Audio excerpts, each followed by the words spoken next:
Ryan was mid-sentence when it happened. Bang! The classroom door swung open. Everyone jumped. In walked a boy none of them had ever seen before.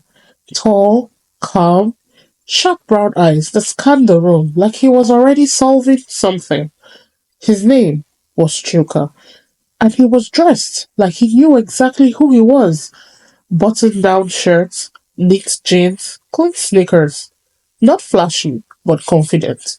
Like a boy raised to sit up straight and speak up if he needed. But it wasn't just his look that made people stare. It was the way he moved. He walked like he wasn't in a rush to impress anyone. He smiled at no one. He took the seat next to Ryan and didn't ask for permission. That's when Ryan noticed something else. Chuka's pencil case, lined with color-coded highlighters. His notebook, divided like a lawyer's files. The only odd thing was the tiny Nigerian flag sticker on the back. Ryan's eyebrows lifted. Oh, he's like me. And yet, not. It was during lunch that the whispering began. Chuka had brought egusi soup and pounded yam in a warm container. The smell drifted through the cafeteria like home, to Ryan at least. But others crinkled their nose. Ew, what's that? He talks so loud. Why is he standing up so much? Ryan watched Chuka eat peacefully, humming a soft rhythm to himself. He even nodded to a beat only he could hear, drumming the table lightly with his fingers. Was he being rude? No, he just wasn't pretending. Ryan noticed their teacher watching from a distance. Eyes narrowed. Her lips tightened like she was mentally scribbling notes. Later that afternoon, the teacher called Ryan up to her desk, quietly. Is Chuka distracting you? She asked. Be honest. Ryan blinked. No, he's really smart. He helped me with my science diagram. She smiled. The kind that doesn't reach your eyes. Just let me know if it becomes a concern. Ryan returned to his seat, stomach heavy. He glanced at Chuka, who was sketching a rocket ship with absolute focus, lips moving as he counted silently. That night, Ryan sat at his desk, notebook open, magnifying glass necklace glowing faintly in the dark. He drew two stick figures, one with a speech bubble yelling, the other standing still. Underneath, he wrote, just because someone is different doesn't mean something is wrong with them. He underlined different 3 times. Then he added something else. His name is Chuka, and he's not a problem. He's brilliant. The next morning, Ryan arrived at school to find Chuka's desk empty, and on the teacher's table was a yellow student wellness report folder with his name on it. Something was happening, and Brian had a decision to make. Thank you all for listening so far, and welcome to Chapter 2. Boom! Choker slammed his desk with both palms, startling the entire class. Ryan jumped. Even Miss Thompson blinked. Chuka wasn't being rude. He just got really excited about the volcano project. His model had exploded with red slime and he was laughing so hard his shoulders shook. But the rest of the class didn't laugh. They stared. When recess came, Ryan overheard it. Zara leaned close to Sam and whispered, He's so weird. I heard he has ADHD or something. Ryan's stomach tightened. He'd heard grown-ups say that before, not just about Chuka, about his own cousins, about Nigerian kids who laughed too loud, ran too much, or couldn't sit perfectly still.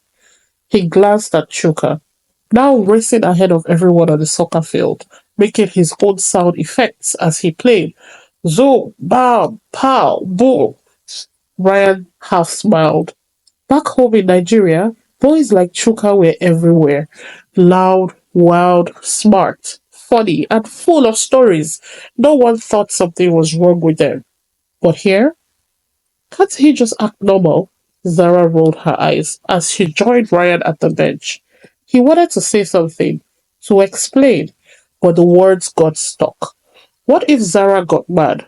What if he got labeled too? That night, Ryan couldn't stop thinking about it. He sat on his bed, notebook open, scribbling one big question. Why do people think being loud means something wrong? He didn't know it yet, but tomorrow he'd have to choose. Stay quiet or finally speak up. Thank you all for listening so far and welcome to the final chapter. The classroom buzzed with after lunch restlessness. Zara was drawing quietly.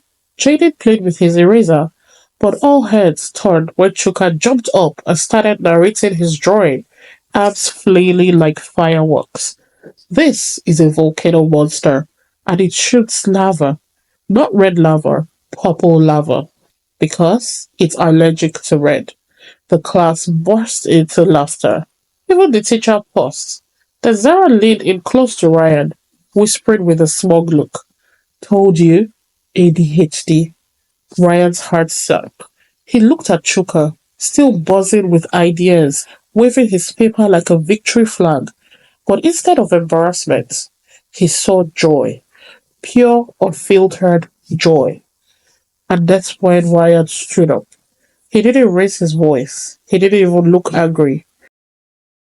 He just spoke.